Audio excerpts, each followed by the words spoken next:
Hey guys, and welcome to my channel. My name is Sophia and my channel is @FitForFia. Today I'm so excited to bring to you my concealed carry guide / my FAQ presentation. Every single day I get anywhere between 5 and 10 DMs of the same questions asking what holster should someone have, what should be their first concealed carry weapon, and or what concealed carry legging brand do I trust the most. And I would just like to have an all-in-one answer to that and go into a little bit more detail in this video. On the first page, I am just introducing myself and also leading with the disclaimer that I am not claiming to be an expert. These are all the things that have worked for me, and I hope they will work for you as well. If you find something that works better for you, then do that thing. Please don't feel obligated to do what I do, and please don't think that I'm claiming to be an expert and telling you that all of these slides are factual. Again, they are simply what works for me. I created a table of contents to make it easier to navigate this presentation, but if you're someone that wants to learn everything I've learned in the last 5 years, go ahead and stick around. You will enjoy this. When I started out in my gun journey, I learned that there were abbreviations everywhere. It almost sounds like someone speaking a foreign language. So I wanted to go ahead and put a little key off to the side of what these abbreviations mean. Let's go ahead and glance at this table of contents. So first things first, I'm going to talk about my #1 inside the waistband holster recommendation. If you've been following me for a minute, you know probably what this is going to be. Next, we're going to talk about other holster recommendations for inside and outside the waistband, concealed carry weapon recommendations, along with what you should do before buying your first concealed carry weapon, concealed carry everyday carry belts, tactical underwear, which to me is the layering I wear under my concealment garment to prevent rubbing of my holster onto my skin, my go-to clothing and concealed carry legging, getting your concealed carry license, my everyday carry gear and first aid gear, how to get into USPSA, competition gear, a little side note about my podcast, and other pages you should definitely know. That was a lot.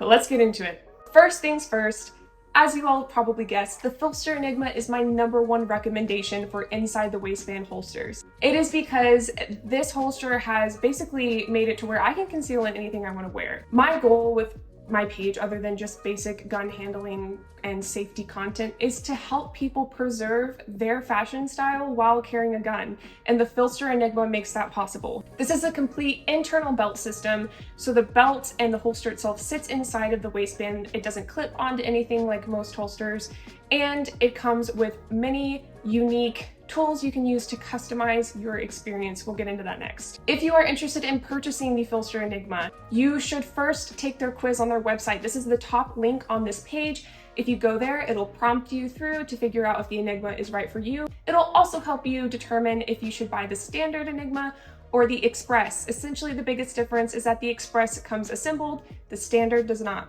If you are wondering, does the Filster carry a holster in my pistol type?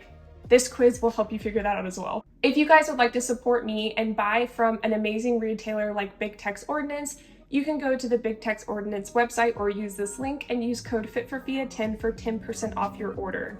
Additionally, okay guys, this is my favorite perk of the Enigma. They have a sport belt option along with their standard belt. So on the top of this page, you can see that the sport belt option is a little bit thicker. It's more elastic, so it stretches with you. It's great for people that walk a lot in their day, or if you plan to exercise with the Enigma on, like go for a run and want to take your gun with you.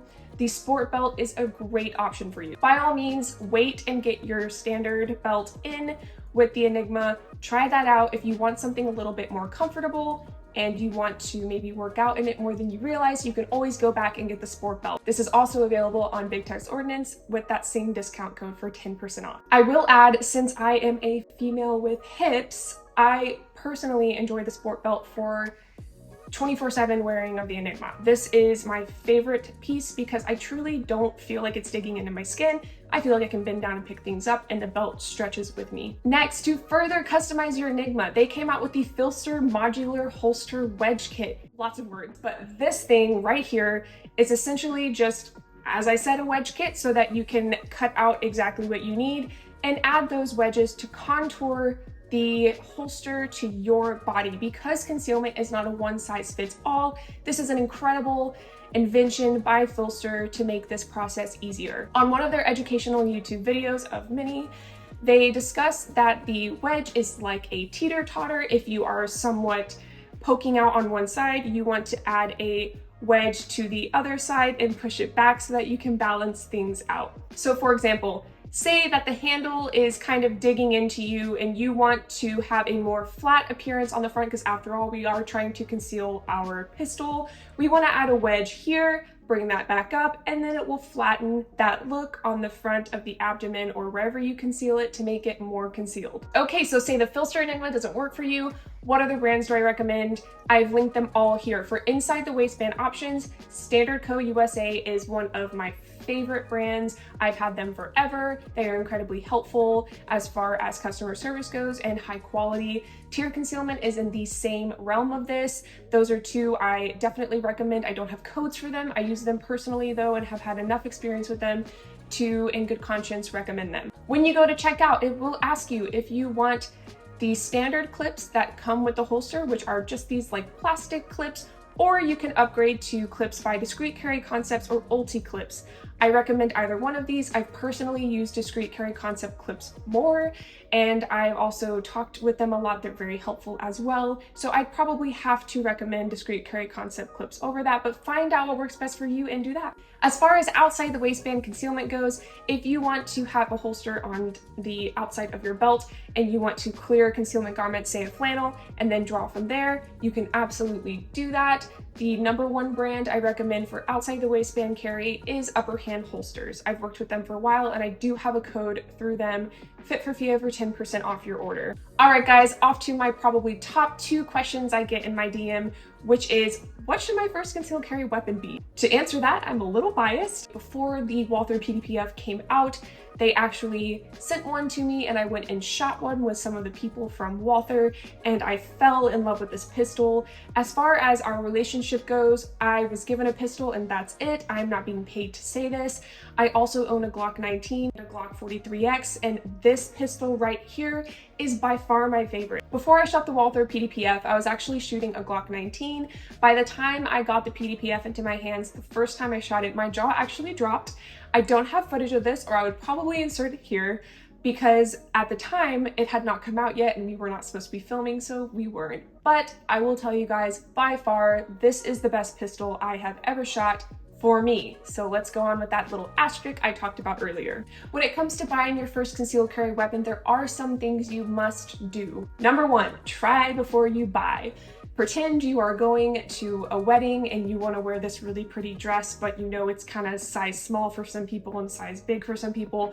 You would obviously try to go and try that dress on, or at least order it ahead of time and try it on and send it back. You can't do that with guns, but what you can do is go to your local range and ask them if they rent guns. You can call before and ask them. If they do, head over to that range and ask them for the gun you want to try out or the guns you want to try out. They may only let you take one at a time.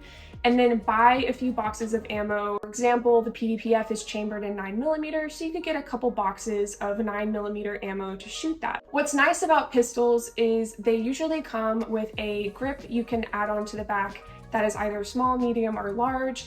Personally, when I got the PDPF, it already had the small grip on it, so I just took that off and popped on the medium grip, and that works so much better for me. Lastly, be a skeptic, okay? Just because a gun works for one person doesn't mean it's gonna work for you, and that is okay. Same thing with the Walther PDPF. While I want everyone to have it, it may not work for them. All right guys, let's move on to concealed carry belts. This is another huge question I get. For everyday carry and duty purposes, I highly recommend the Segeta Gear Emissary belt.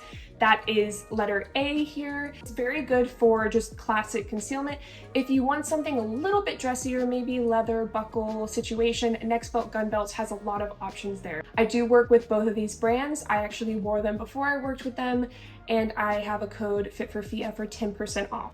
All right guys, let's move into concealed carry tactical underwear. So again, this is just that layer I wear between my concealment garment and my skin to prevent rubbing. If you've ever concealed, you know that rubbing can get kind of bad. So I highly recommend the brand Spanx. I understand that they're a little bit more expensive. In my Amazon link tree, I've linked a few other brands I like that are a little less expensive, but overall Spanx really takes the gold. Takes the gold? you know what I mean. My go-to clothes also happen to be Spanx, and that is because they have hidden core technology that has an extra layer, so it basically helps you conceal without it being concealment clothing. I actually don't work with Spanx, I just highly recommend them. Moving on to another famous question, concealed carry leggings. Which ones? Where should I wear them? Are they worth it? What do I need to be aware of? Well, I'll tell you there are two brands I trust the most, and that is Alexo Athletica and Vacandi Apparel. Alexo Athletica has that inside the waistband pocket, whereas Vacandi Apparel does not, but they are both great for concealment. Both brands also have a range legging. Both of them have worked well for me for competition. I'd probably lean more towards Vacandi as far as which one I like just a little bit more. When it comes to inside the waistband concealment though, I would go with Alexo. You can also use concealed carry leggings with your Filster Enigma or any other holster you want to wear, and I highly suggest don't wear these leggings unless you have a trigger guard, especially for the Alexo Athletica. You should not be just putting your pistol in that pocket because there's a potential that you can slip your finger in that fabric and pull the trigger, leading to a negligent discharge and a very bad accident. The solution to that is to actually just wedge your own holster in that hole provided by the Alexo Athletica legging, and then it's a very easy solution from there. All right guys, how to get your concealed carry license. If you're on the edge of whether or not you want to do this or not, I would say just do it. It is absolutely helpful to have something like this that is legally stating that you are a responsible citizen, that you went to a course, paid money, got your fingerprints sent into the state, and you are a gun owner all in one. So if you've decided that you want to get your concealed carry license, you would start by applying online to the state. You will have to look up your state laws and your state steps. I'm specifically speaking to Arkansas, so these steps are going to vary depending on the state you live in. You would then find a concealed carry license class near you and sign up for that. If you want your enhanced concealed carry license, you need to decide that before and sign up for that. The class will be a little bit longer for you, and you will have to pay a little bit more for that enhanced certification. In addition to this, if you are someone who thinks ahead and you want to get legal protection, you might look into US Shield Law or USCCA. If you become a member, you will have legal protection from the moment you have to use your concealed carry firearm in the case of self-defense. All right guys, moving on to my everyday carry gear outside of my pistol. I always have my concealed carry license, my concealed carry legal protection by US Law Shield, and my ID with me. I also have palm pepper spray. So this is my non-lethal of choice. This just means that pepper spray does not kill. It essentially can be a deterrent. It can be a step before having to draw my concealed carry weapon. I highly recommend a non-lethal, and in this case, I do recommend palm pepper spray. I do not work with them, but I do have them linked in my Amazon storefront if you would like to get it through there. The reason I recommend palm pepper spray is because it shoots out a stream as opposed to kind of like a silly stream. And it's also, as far as gel versus the type of spray in palm pepper spray, it is more likely to have a faster onset, whereas a gel pepper spray has a slower onset. As far as first aid equipment goes, I always have a tourniquet on me, hemostatic gauze, shears, medical tape, non-latex gloves, chest seal, and liquid Benadryl. I grew up with a father who is a physician, so liquid Benadryl was something he stressed to have on me all the time in the case of an allergic reaction. I've listed all of this first aid gear in my Amazon storefront, linked here for you all. Notice that you should not buy a cat tourniquet from Amazon. They have been known to be from phony vendors and have been cheap plastic that have essentially led to tourniquets breaking in a time of need, which is not good. If you are interested in competition shooting, welcome. I'm a novice competitive shooter, but I do know a few things and I would like to share that with you because I know that this information is not necessarily easy to find. What you'll first need to do is find your local shooting organization to see when they compete. Find out when they compete and then go to a match and just experience this. There are a lot of ins and outs in the competition world that are not necessarily listed everywhere, so just going and experiencing this can be very beneficial. You will then make a practice score account and a USPSA account. When you compete, you will actually take that USPSA account number and put it on your practice score account so that you can eventually get classified. I'm not going to go into too much detail about that, but I plan to make a whole nother video about the competition process and signing up. For now, I'd like to give you this information so that you can have something to go off of. All right, guys, before you go, I want to tell you about my podcast and I want to tell you about other resources you should definitely check out. I started She Shield podcast because I felt like there were major gaps in the gun and self-defense industry, and I wanted to start filling those gaps by creating a platform for guest speakers and myself to come on and speak to these topics and bring light to them. So far, I've had Craig Douglas from ShivWorks, Aaron Janetti of Knife Control Concepts, Eli Knight of Knight Jiu-Jitsu, Tatiana Whitlock of Walther Defense, and more individuals that are incredible in the industry come on and speak to their area of expertise. Other pages I recommend you know are Tessa of Armed and Styled. She's an incredible educator. Her platform is for all things concealed carry and gun safety, and she also speaks to things that apply to men and women just like I do. Tatiana Whitlock of Walther Defense, she actually has online courses right now, so if you're someone who's maybe wanting to start off online, I highly recommend working with Tatiana Whitlock. She's also been on the podcast, so if you want to listen to her there and then go over to her classes, I highly recommend that. Of course, last but not least, John and Sarah Hoffman of Filster. They have created an incredible educational platform on their YouTube with a myriad of videos to explain topics that are just not intuitive. You need to actually learn about them. So they have taken it upon themselves to create this incredible platform, and they also have a Facebook group where you can post pictures and videos of your concealment setup and get advice from other people, and you do not have to have a holster from Filster. Thank you so much for watching today. It's been such an honor to show you guys what I've learned over these 5 years. This is everything in a nutshell. If you guys comment below that you want more information on one particular topic, I will be so happy to make a more in-depth video on these things. For now, go ahead and check out this presentation for yourself. If you share this presentation, please share it in the form of this YouTube video. That really helps me out a lot. And don't be afraid to like, subscribe, and turn on that notification bell. If you want more content, daily content, exciting content, you can check out my Instagram @FitForFia and my TikTok @FitForFia. Thanks for coming today, and I'll see you in the next video.